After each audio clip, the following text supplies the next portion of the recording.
ಹೇಳಿ ಸರ್.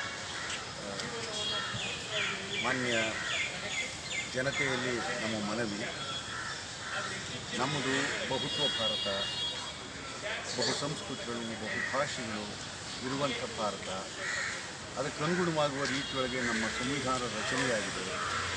ಒಕ್ಕೂಟ ವ್ಯವಸ್ಥೆ, ರಿಪಬ್ಲಿಕನ್ ಗವರ್ಮೆಂಟ್ ಸ್ಥಾಪನೆಯಾಗಿದೆ. ಪ್ರದೇಶ ಮತ್ತು ಕೇಂದ್ರಗಳ ನಡುವೆ ಸೌಹಾರ್ದಯುತವಾದ ವಾತಾವರಣ ಬೆಳೆದ ರೀತಿಯಲ್ಲಿ ಪ್ರಜಾಸತ್ತೆಯನ್ನು ಉಳಿಸಬೇಕು, ದೇಶವನ್ನು ಪ್ರಗತಿಯತ್ತ ಕೊಂಡೊಯ್ಯಬೇಕು ಎನ್ನುವ ಉದ್ದೇಶವನ್ನು ಇಟ್ಕೊಂಡಂತೆ ಇದು ರಚಿತವಾಗಿರ್ತಕ್ಕಂಥದ್ದು.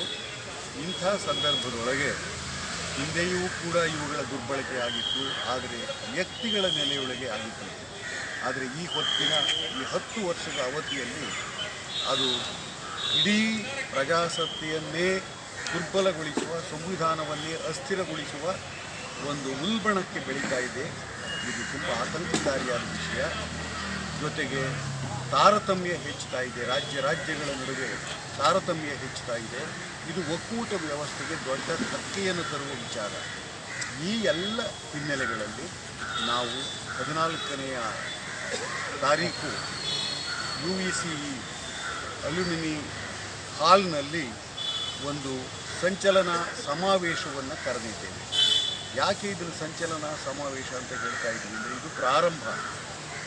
ರಾಜ್ಯ ಮಟ್ಟದ ದೊಡ್ಡ ಸಮಾವೇಶವನ್ನು ಮಾಡುವ ಪೂರ್ವದೊಳಗೆ ಒಂದು ಸಮಾಲೋಚನಾ ಸಭೆ ಈಗಾಗಲೇ ಎಲ್ಲ ಜಿಲ್ಲೆಗಳಲ್ಲಿಯೂ ಕೂಡ ಪ್ರೆಸ್ ಮೀಟ್ಗಳನ್ನು ಮಾಡಿದ ರೀತಿಯೊಳಗೆ ನಾವು 14ನೇ ಸಮಾವೇಶಕ್ಕೆ ಅವರನ್ನೂ ಕೂಡ ಸ್ವಾಗತಿಸಿದ್ದೇವೆ, ಕರೆದಿದ್ದೇವೆ.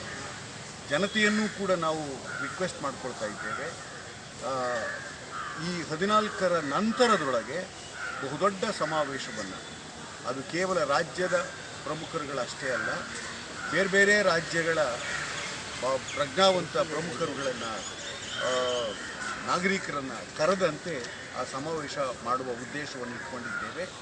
ಈ ಆಂದೋಲನ ನಮ್ಮ ಪ್ರಜಾಸತ್ತೆಯನ್ನು ಉಳಿಸುವುದಕ್ಕೆ, ಸಂವಿಧಾನವನ್ನು ಸಂರಕ್ಷಿಸುವುದಕ್ಕೆ, ಎಲ್ಲಕ್ಕಿಂತ ಹೆಚ್ಚಿನದಾಗಿ ಒಕ್ಕೂಟ ವ್ಯವಸ್ಥೆಯೊಳಗಿನ ಸೌಹಾರ್ದ ವಾತಾವರಣವನ್ನು ನಿರ್ಮಾಣ ಮಾಡುವುದಕ್ಕಾಗಿ ನಾವು ಕರೆ ಕೊಡ್ತಾ ಇರ್ತಕ್ಕಂಥದ್ದು. ದಯಮಾಡಿ ಎಲ್ಲ ಮಾಧ್ಯಮ ಮಿತ್ರರು ಮತ್ತು ಜನತೆಯೂ ಕೂಡ ನಮ್ಮೊಟ್ಟಿಗೆ ಸಹಕರಿಸಿದಂತೆ ಈ ಆಂದೋಲನ ಯಶಸ್ವಿಯಾಗುವುದಕ್ಕೆ ಸಹಕರಿಸಬೇಕು ಅಂತ ಮತ್ತೊಮ್ಮೆ ಮನವಿ ಮಾಡಿಕೊಂಡು ನನ್ನ ಮಾತನ್ನು